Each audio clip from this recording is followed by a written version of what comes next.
Hello दोस्तों। तो अब हम नेक्स्ट टॉपिक लेकर के आपके लिए आए हैं। वो नेक्स्ट टॉपिक क्या है, पद चाहिए। हमने पदत्ता औपचारिकता के बेसिक कंसेप्ट के बारे में आपसे बात किया था। आपको उम्मीद है कि आपको समझ में आया होगा। आप क्या कर सकते हैं, फिर से अगर आपको कोई प्रॉब्लम क्रिएट है तो आप पूछ सकते हैं। अब हम क्या करने वाले, ये सारे के सारे क्वेश्चन करने वाले हैं, ठीक है, जो कि प्रीवियस ईयर का है और जो भी इंपॉर्टेंट है। तो आपके एग्जाम में कुछ इस तरीके का क्वेश्चन देखने को मिलने वाला है। अगर आपने ऐसे क्वेश्चन को कर लिए और वैसे वाले क्वेश्चन को, तो आपको क्वेश्चन एकदम आसान तरीके से हल करने आएगा। बाकी देखिए और सिर्फ आप इसका प्रैक्टिस कर दीजिए। आप में उम्मीद है कि आप पूरी एग्जाम को क्वालिफाइंग करेंगे। सिर्फ क्वालिफाई नहीं, 100 में 100 यानी 100 में 100 भी आप क्वेश्चन को अटेंड कर सकते हैं, ठीक है। लेकिन आप प्रैक्टिस करेंगे तब। ऐसे ही है जैसे आपको हम तैरना सिखाएं, आपको तैरने नहीं आ रहा, आप सोचेंगे कि चलिए हमको तैरने आ जाएगा। आने वाला नहीं है जब तक कि आप पानी के अंदर उतरेंगे नहीं। तो जब तक आप प्रैक्टिस नहीं करेंगे आपको आएगा नहीं। अगर आपको करने सिर्फ यूट्यूब वीडियो देखने को नहीं आते, तो आप काम करना पड़ेगा तब आएगा। चलिए देखते हैं। तो साथ साथ आप क्या करिए, आप भी घर पे लगाइएगा। देखिए, तो ये क्वेश्चन लिखा है कि दर्शाइए। जब भी क्वेश्चन में किसी फिजिक्स हो केमिस्ट्री में जब भी लिखे दर्शाइए, इसका मतलब है कि क्वेश्चन दे दिया है और आंसर भी दे दिया है। अब आपको करना कुछ नहीं है। आप देख रहे हैं कि फंक्शन इतना लिखा है, संतत नहीं है बताना है। यानी left hand limit, right hand limit और फंक्शन का वैल्यू आप निकालेंगे। और तीनों वैल्यू को आपको ऐसे दिखाना है कि बराबर कोनों में से एक ठे नहीं है, या दोनों बराबर नहीं है, तीनों बराबर नहीं है। तो पता चलेगा, आप दिखा देंगे कि ये फलन क्या है, असंतत है। तो बस आपको लिखना है, आपको आंसर पहले से ही आता है। क्वेश्चन अगर आपने देखा ध्यान से तो आपको आंसर करना है। देखिए तीन बच्चे क्या लिखा है, दर्शाइए। जब भी कहेगा दर्शाइए, दिखाइए, सिद्ध कीजिए, तो समझ जाइए कि आंसर दे दिया है। अब इसको एकदम नहीं छोड़ना है, आवे चाहे नहीं आवे। तो देखो, दर्शाइए कि कर्ण एफ एक्स बराबर इतना है। अब ये फंक्शन है लेकिन इसका दू है। जैसे एग्जाम्पल समझिए कि कोई फंक्शन हो रहा है जिसका शादी विवाह का समारोह है। तो पता चलता है उसमें दो तरह के पंडाल लगते हैं, एक मुसलमानों के लिए और एक गैर मुस्लिम के लिए। मुसलमान का विवाह है तो वो दो तरह के पंडाल लगाएगा। एक दिन रहेगा गैर मुसलमानों के लिए और एक दिन रहेगा मुस्लिमों के लिए। एक जगह फंक्शन करेगा मुसलमानों के लिए, एक जगह गैर मुसलमान के लिए। पता चलेगा जिनको वेज खाने हैं और जिनको नॉन वेज खाने हैं, दोनों के अलग अलग रहते हैं। ठीक वैसे ही यहाँ पे मान लीजिए ये दो रूम है और ये कोई फंक्शन है, यानी एक घर है, एक परिवार है, उसके दो रूम है, कमरे हैं। लेकिन आप इसमें बैठेंगे कि इसमें बैठेंगे, ये डिसाइड होगा। यहाँ कंडीशन लिखा है यदि से। जैसे लिखा है यदि x does not equal to 0, यानी x अगर 0 के बराबर है, यानी 0 से बड़ा है या 0 से छोटा है। अगर 0 से बड़ा है या 0 से छोटा है, यदि 0 से बड़ा हुआ 0 से छोटा हुआ, तो आप इसमें बैठाइएगा। तो एफ एक्स की जगह पे इसको भरिएगा। और यदि मान लीजिए x बराबर एकदम एग्जैक्टली 0 है, तो उसकी जगह पे फंक्शन की जगह डायरेक्टली 1 भरना है। तो ये इसका मतलब होता है। उम्मीद है आपको समझ में आ गया। नहीं है कमेंट में करिएगा। चलिए क्वेश्चन करते हैं, आपको आसानी से समझ में आने वाला है। तो हम लेके चलते हैं, हल लिखते हैं। तो सबसे पहले लिखेगा, देखिएगा कि एफ एक्स बराबर इतना, फलन इतना है ना। तो अब हम लिखेंगे। तो सबसे पहले हम जानते हैं सतत के लिए शर्त क्या होता है। यदि फंक्शन संतत है तो left hand limit, right hand limit और फंक्शन का वैल्यू बराबर होगा। लेकिन पहले क्या है, दिखाइए, दर्शाइए। तो आप डायरेक्टली ऐसे कर सकते हैं। तो अब दिखाते हैं, आंसर दिया ही पहले, ऐसे ही आएंगे क्वेश्चन एग्जाम में। तो अब हम लिखने वाले हैं। तो पहले क्या लिखेंगे, एक्स का क्यूब प्लस 3। तो हम लिखते हैं function left hand limit equal to, लिखेंगे limit x tends to x बराबर 0 पर। ये आपको लिखना पड़ेगा, जिस पॉइंट पे कहेगा वहां पे आपको लिखना। लिखा है x बराबर 0 पे, तो लिमिट लिखेंगे x टेंस टू 0। और ये लेफ्ट पे चलेंगे तो माइनस आएंगे। ये माइनस है नहीं, सिर्फ माइनस दर्शाने के लिए इधर पे चल रहे हैं, मतलब इस लेफ्ट पे यहाँ से। जैसे मान लीजिए ये है ऐसे, ये हमारा 0 है तो इधर से हम चलें तो ये लेफ्ट हैंड लिमिट, और इधर से चले तो राइट हैंड लिमिट। ठीक है। अब ये लिमिट क्यों आया, लिमिट की जरूरतें क्यों पड़ी, ये सब जानने के लिए आपको विस्तार से पढ़ना पड़ेगा साल। तो वाला भी क्लास हमारा चलेगा, क्यों आया लिमिट, कैसे आया, इसका उपयोग कहाँ है, कहाँ कहाँ इस्तेमाल करेंगे, क्या मतलब है, क्या मकसद है ना। वो सारी चीजें हम लेकर के आएंगे आपके लिए। फिलहाल के लिए इतना समझिए। लिमिट एक्स टेंस टू 0 पे आ गए हम लोग। अब करना क्या, आपको यहाँ पे रखना है फंक्शन एफ एक्स।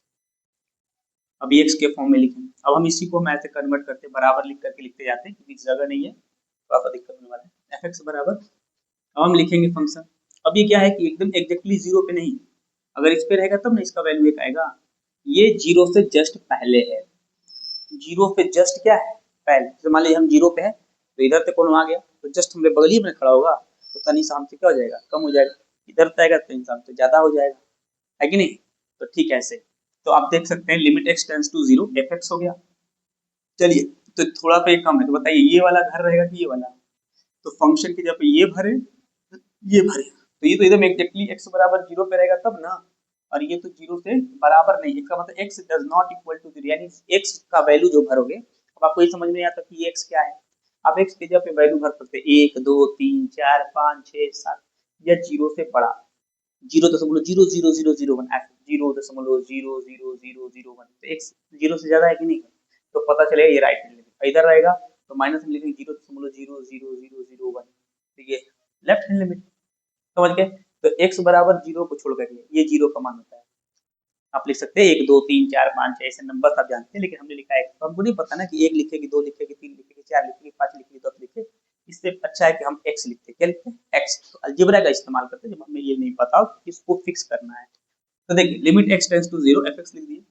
अब आप बताइए इसको रखें कि इसको रखें, तो हम देख रहे हैं कि ये जीरो से थोड़ा सा कम है, यानी ये वाला कंडीशन सेटिस्फाई कर रहा है, तो ये घर वाला ये वाला रखेंगे।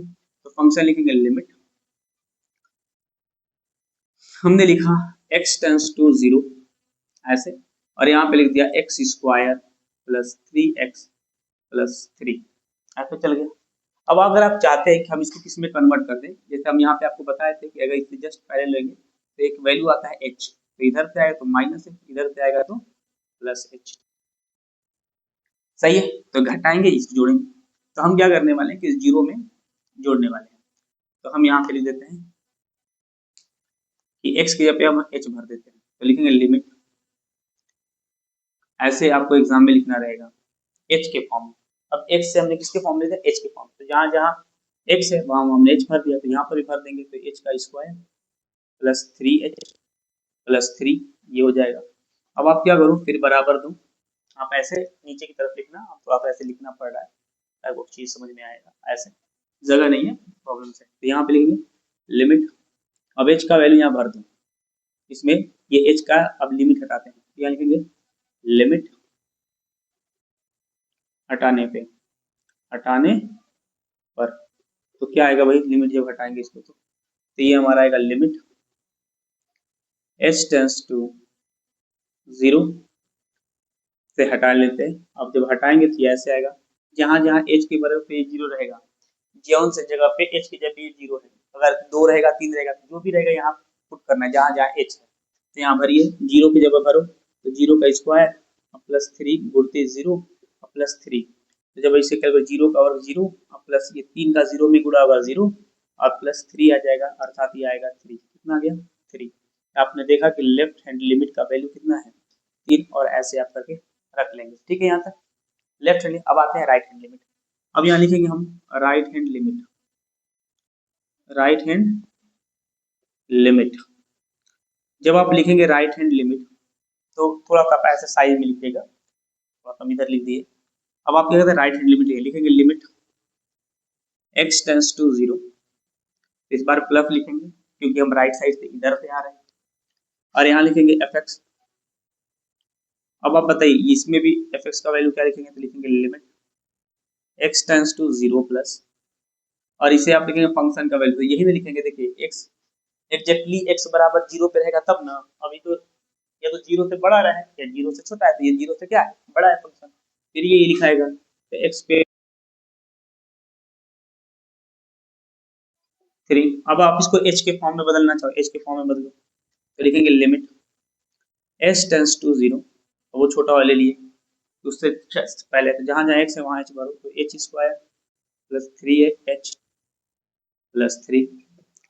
तो जब आप ऐसे भरोगे तो अब इसका वैल्यू h का मान इसमें भर देना है।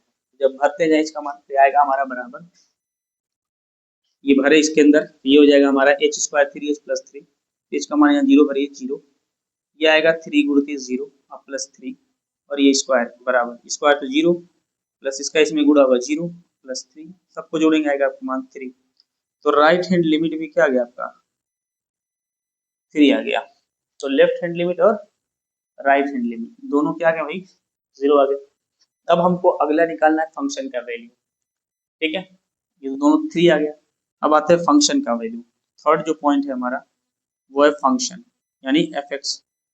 तो एफ एक्स बराबर 0 पे एफ तो एक्स की जगह 0 भरेंगे तो इसका मान आएगा एकदम एग्जैक्टली एक्स बराबर 0 पे ही आ गया, तो इसका मान आ गया 1। तो आप देख सकते हैं कि राइट हैंड लिमिट और लेफ्ट हैंड लिमिट दोनों बराबर है कि नहीं है। तो ये फंक्शन क्या है, अवकलनीय है, लेकिन क्या ये फंक्शन संतत यानी कंटिन्यूअस है, नहीं है। तो यानी कि ये सतत नहीं। तो इसीलिए हम बोल रहे थे कि ये दोनों आपस में बराबर हो सकते हैं। देखिए बराबर हो, यही आप सीख जाइए और बस आपका अप्लाई करना है, बस ऐसे ही करना है। अगर आपने इसी क्वेश्चन को बार बार अपने से प्रैक्टिस कर लिया आपके जहन में हो जाएगा, आपका 5 नंबर एकदम 6 नंबर फिक्स हो गया एग्जाम में। ऐसे ही क्वेश्चन कराने वाले आपको, ताकि आप आसानी से क्या कर सकते हैं बोर्ड एग्जाम में, यदि कुछ नहीं जानते तो भी आप क्या कर सकते हैं, कमाल कर सकते हैं। मैथ की जिम्मेदारी हमारी। तो लिखा यहाँ पे तो एफ बराबर 0, तो लिखेंगे लेफ्ट हैंड लिमिट और राइट हैंड लिमिट और क्या है भाई फंक्शन, तीनों का वैल्यू क्या है बराबर है। इसलिए हम कह सकते हैं कि फलन क्या है, नहीं ये बराबर नहीं है, इसलिए इसलिए फलन x बराबर 0 पर असंतत है, यानी संतत नहीं है। तो क्वेश्चन जिस फॉर्म में पूछता है कि जैसे क्वेश्चन पूछता है वैसे ही लास्ट में आंसर डालते हैं। क्लियर है। अगर आप एग्जाम में लिखने गए और आपको ये सब चीजें थोड़ा सा आपको हो सकता है कि आप नए हैं या मान लीजिए आपने पढ़ाई नहीं किया, आपका बैकग्राउंड दिख नहीं रहा है, ऐसे बच्चों के लिए ही ये सीरीज बन रहा है। तो आप क्या कर सकते हैं कि ऐसे बस आप स्टेप याद करना कि जब आपसे पूछेगा संतत तो क्या करना है, यथपतत पूछेगा तो आपको left hand limit, right hand limit और फंक्शन का वैल्यू तीनों को बराबर दिखाना है। अगर कहेगा कि और पता तो बताइए, तीनों में से कौन है वो को बराबर दिखा दीजिए, या बराबर नहीं दिखाए तीनों में से कौन है कौन है, या तो तीनों नहीं बराबर हो या दो बराबर हो, एगो बराबर नहीं हो। इस तरीके की बातें दिखा करके लास्ट में आपको क्या करना है, यहाँ पे ऐसे लिख देना है कि फलन इसलिए ये है। तो आपको 1 नंबर यहाँ से मिलेंगे, अभी हम 1 क्वेश्चन करा रहे हैं 1 नंबर के, और 5 नंबर में भी यही क्वेश्चन आएंगे। तो दोनों ही क्वेश्चन उम्मीद है कि आपको समझ में आया होगा और बेहतर सीरीज समझ में आएगा। धीरे धीरे आपको चीज समझ में आएगा। अगर आपने प्रैक्टिस किया तो अवश्य ही आपको समझ में आएगा। हम लेकर के आपके लिए सारी सीरीज लेकर के आएंगे, हर एक विषय का लेकर आएंगे, और जब तक आपका बोर्ड का पेपर नहीं होता है, खत्म नहीं हो जाता, तब तक हम आपके लिए ऐसे सीरीज बनाने वाले हैं। तो आप देखते रहिए और बाकी भी चैनल को सब्सक्राइब कर दीजिए, लाइक कर दीजिए और शेयर करिए। और ऐसे सीरीज हम आपके लेकर आएंगे, सिर्फ मैथ के नहीं बल्कि हम फिजिक्स, केमिस्ट्री, बायोलॉजी और आपको जो भी तैयारी से पोर्शन होते हैं, हिस्ट्री हो गया, बेसिक चीजें हो गया, ये सारी चीजें हम लेकर के एक विषय का आपको बना करके लाएंगे, वो भी बिल्कुल फ्री और फ्री ऑफ कॉस्ट। आप बेहतर तरीके से इसे लगा सकते हैं, देख सकते हैं और सीख सकते हैं। और साथ साथ आप प्रैक्टिस करिए, जब तक आप प्रैक्टिस नहीं करेंगे आपको कुछ नहीं आने वाला है। क्योंकि आप अगर एक क्वेश्चन लगाते हैं, आप 20 क्वेश्चन के बराबर आप तैयार हो जाते हैं। अगर आपने 20 क्वेश्चन आया, आप समझिए 1000 क्वेश्चन के बराबर आपने रेडी कर लिया। तो छोटी छोटी कंसेप्ट होते हैं जिसमें आप फंसते हैं और वो कोई बताएगा नहीं, और वहां पे आप फंसेंगे तो आप देखेंगे कि हाँ यार ऐसे रहेगा तो हम ऐसे कर लेंगे। तो धीरे धीरे आपको चीजें तार्किक कर करके आपको चीजें आने लगेगा। तो चलिए अब हम आते हैं क्वेश्चन नंबर नेक्स्ट लेते हैं, जो कि इम्पोर्टेंट है आपके लिए, बोर्ड के एग्जाम में हूबहू फंस सकता है। तो चलिए लेते हैं नेक्स्ट।